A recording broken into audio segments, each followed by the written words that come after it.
Marlborough-Blenheim Hotel, Atlantic City. Tuesday morning, the second week of August, 1925. Edith Halloran, 38, Philadelphia, bookkeeper in a Market Street department store, is standing in the glazed bridge that crosses Ohio Avenue above the traffic, the front bridge, the one the hotel built as a sun gallery, an hour before breakfast, on the third morning of her 14 days. This is her 9th August here. She booked it in January, the way she books it every January. The ocean is on her left through the long row of windows, and she is not crossing the bridge to get anywhere. The crossing is one of the things she paid for. Because look at where she is standing. Behind her is one hotel, the Marlborough, wood, gables, deep porches, an English seaside chateau, the kind of building Atlantic City had been raising for 50 years. Ahead of her is another hotel, the Blenheim, concrete, Moorish, a great dome and sculpted chimneys, the kind of building nobody had raised anywhere. One property. One owner. One reservation book. Two buildings that do not match, joined by the bridge she is standing on, a bridge over a public street, which required an act of the New Jersey legislature to exist at all. Edith Halloran knows this hotel the way 9 returning Augusts teach a guest to know a hotel, which dining room is hers, which porch takes the morning sun, which floor stays quiet. What she has never had to ask, on any of those mornings, is why one hotel needed to be 2 buildings, and why the second one was poured in concrete when every hotel around it was carpentered in wood. The answer begins with a fire. And the fire begins with the men whose names stood behind her reservation, a Quaker hotelier named Josiah White. Josiah White III had already learned what wood was worth on this beachfront. He was a Quaker, and he owned the Luray Hotel, until 1902, when fire took it. That same year he opened the Marlborough, a wooden queen and hotel designed by William Lightfoot Price, an architect raised in a Quaker family outside Philadelphia. And when White expanded in 1905, he and Price made a decision no American hotelier had made at this scale: the new building would be reinforced concrete. Fire had made the argument. A threatened steel strike sharpened it. And concrete could even be poured quietly, next door to a Marlborough full of sleeping guests. The Blenheim opened in March 1906, beach skyscraper open, the New York Times announced, named for Blenheim Palace, and at its completion it was the largest reinforced concrete building in the world. It was Atlantic City's first fully fireproof hotel. And it carried a promise no hotel had made before: a private bath for every guest room, with hot and cold running water, fresh and salt. More than 500 rooms. A circular ballroom under a flattened dome. 2 bridges over Ohio Avenue, the front one a sun gallery for guests, the rear one joining the kitchens. The legislature authorized those bridges, then repealed the law, so that for 70 years, no other hotel could have one.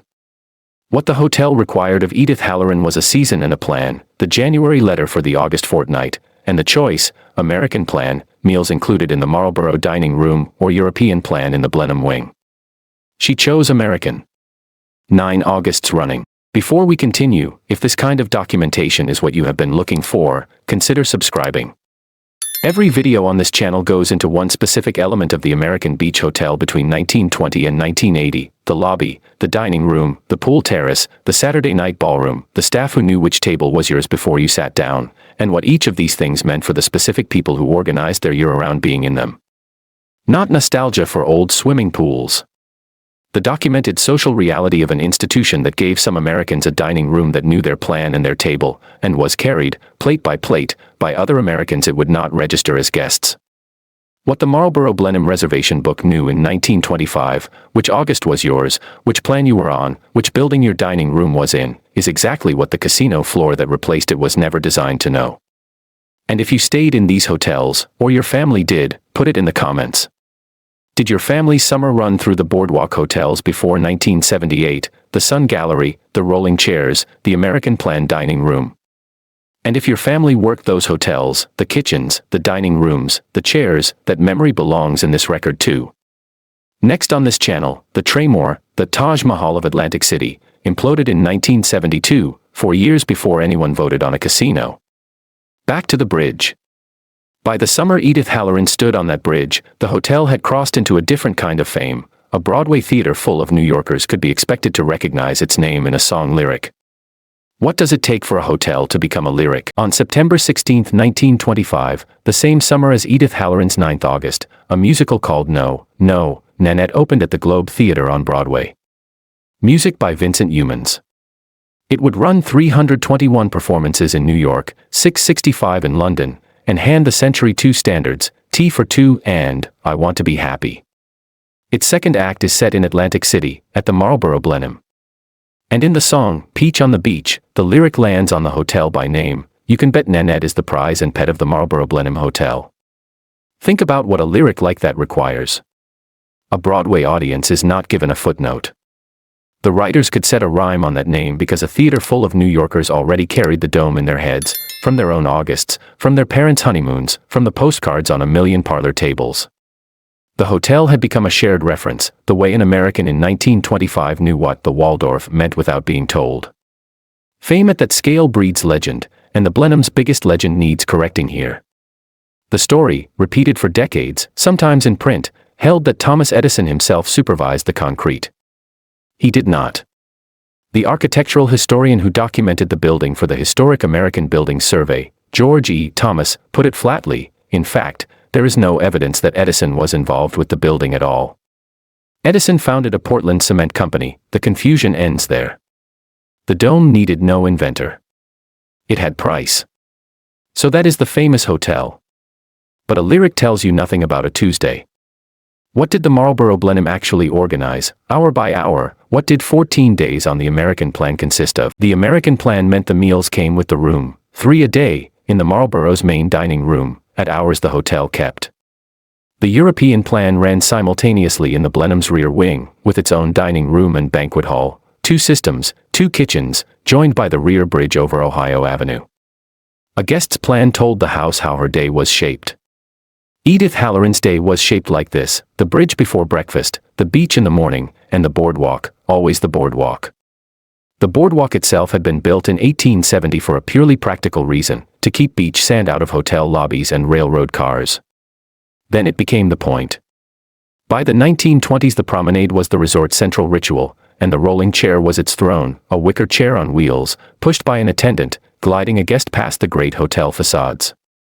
The historian Brian Simon, who wrote the definitive social history of this city, describes who was promenading: bank tellers, salesmen, cigar makers, garment workers, the Northeast's middle class, dressed up past their weekday lives, there to see and be seen. Every Easter since 1876, that ritual swelled into the Easter parade, hundreds of thousands on the boards in their best hats. Inside, the hotel gave the ritual its rooms, the Marlborough parlors with their working hexagonal fireplaces, the library paneled in seashells, the circular ballroom with its stained glass, the solarium raised above the boardwalk shops for watching the beach from a wicker chair. That was the stage. Now look at it again, harder. Every plate in that dining room was carried by someone. Every rolling chair was pushed by someone. Who carried, and who pushed, and where did they go when the shift ended? The historian Nelson C. Johnson, who wrote The History of Black Atlantic City, states the number plainly: 95% of the resort's workforce before the Great Depression was black. Bryant Simon opens his own history with a man named Jordan Sales, who spent years pushing white tourists in rolling chairs along the boardwalk. Black Atlantic City carried the luggage, cleaned the theaters, cooked and served the American plan, and could not book a room in the hotels it operated. No written clientele policy survives from the Marlborough-Blenheim itself in the open record. What is documented is the citywide architecture the hotel stood inside, and Simon's verdict on that architecture is stark: segregation mattered more to Atlantic City than prohibition or the mobsters. When the shift ended, the workforce went home to the north side, roughly 80 blocks that redlining had drawn, and that Black Atlantic City had filled with more than 300 businesses of its own. The beach itself was divided. Around 1930, under documented pressure from hotel owners, the city fixed the Black Beach at Missouri Avenue. It came to be called Chicken Bone Beach, named for the picnic bones left in the sand, because the restaurants were closed to the people picnicking. Sammy Davis Jr. swam there. So did Martin Luther King. The Green Book, published from 1936 to 1966, listed where a black family could actually stay: the Liberty Hotel at Baltic and New York Avenues, which hosted Sugar Ray Robinson and Mahalia Jackson, and stands today on the National Register. And when the beachfront hotels refused black guests, the millionaire businesswoman Sarah Spencer Washington bought the Brigantine Hotel, so that they would have one. Both Atlantic cities, the dining room and the North Side, rested on a single fact: the Northeast came here because there was nowhere better to go. What happens when somewhere better appears? Somewhere better appeared from 3 directions at once.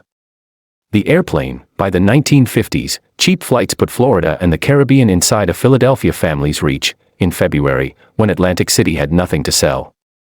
The house itself, home air conditioning and the backyard pool quietly dissolved the original reason for the shore, the flight from summer heat. And the highway, the automobile and the Garden State Parkway scattered the beach trade along a whole coastline of towns, each with a new kind of lodging waiting. That new kind had a name. Kemmons Wilson, after a disappointing family road trip, opened the first Holiday Inn in Memphis on August 1, 1952, standardized rooms, air conditioning, a pool, children-free. By 1972 there were 1,405 of them.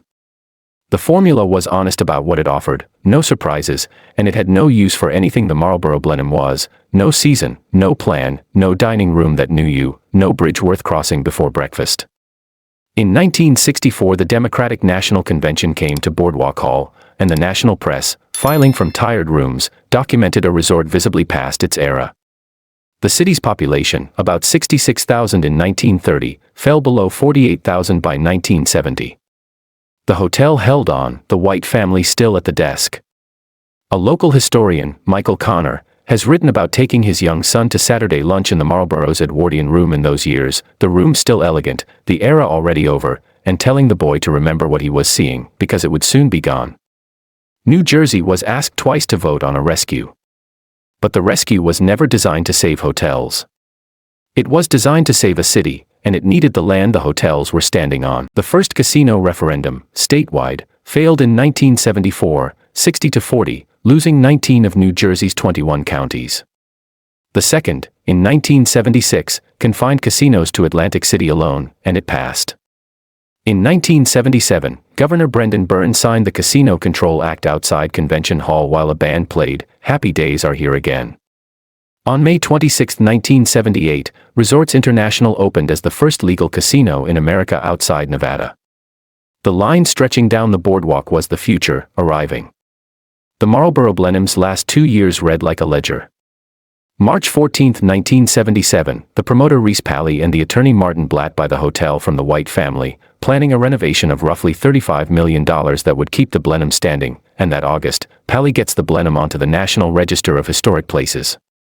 June 1977, Bally Manufacturing, the world's largest maker of slot machines, leases the property for 40 years with an option for 100 more, and in August buys the Dennis Hotel next door. October 5, 1977, Josiah White IV, grandson of the founder, announces the closing. October 25, 1977, he locks the front door himself, 75 years after his grandfather opened it. The preservationists fought. The New Jersey Society of Architects and the National Trust proposed keeping the rotunda and the boardwalk facade, folded into the casino. Bally answered with engineering and law. The salt air had eaten the reinforced concrete, the fire codes had moved on, and the casino statute demanded room counts the old building could not hold. On the concrete, the record is honest, the Blenheim predated expansion joint engineering, and the reinforcement had deteriorated past saving. So the end came in 2 languages. The Marlborough was wood. The Blenheim was the building fire could not touch. Which one do you take down with a wrecking ball, and what do you do when the wrecking ball is not enough? The wooden Marlborough went the ordinary way, a wrecking ball, in 1978. For the Blenheim, Bally hired Controlled Demolition, Incorporated, and Winsinger, the same firms that had dropped the Traymore down the boardwalk in 1972, because Price's concrete would not yield to a ball. The preservationists won one last stay. For the boardwalk rotunda, it was cut free from the rest, and the main structure was imploded in the fall of 1978. When historic protection was finally denied, the charges finished the job in the first days of January 1979. One record says the 4th, an eyewitness remembers the 5th. Film of the dome falling would later run in the video for Bruce Springsteen's Atlantic City. On the cleared ground, Bally built Bally's Park Place, an $83 million casino hotel, a 39-story octagonal tower over a 75,000-square-foot casino floor. It opened on December 29, 1979, 11 months after the dome came down. If this channel is going to keep documenting what the American Beach Hotel was, and what it meant to the people who shaped their year around it, subscribe. There are more lobbies, more dining rooms, more Saturday night dinner dances, more guests who booked January for August, and more families with the Green Book open to the beach hotel pages. What the Marlborough-Blenheim knew for 75 years, the guest, the plan, the table, the season, is what no casino floor since has been designed to know. And if you have a hotel, a lobby, a dining room, a bridge over a street, a week that your family repeated, put it in the comments. If you stood on the boardwalk in January 1979 and watched the dome come down, or if your grandmother's August ran through the dining room or your family worked those kitchens, tell us what you remember. Next, the Tremor, 1972, the implosion that opened a Louis Malle film and rehearsed the end of everything around it. The Blenheim came down in the first week of January 1979, the building poured in 1905 so that it could not burn, taken apart with dynamite because a wrecking ball could not hurt it. What the casino gave the address, 365 identical days a year. No season. No plans to choose between.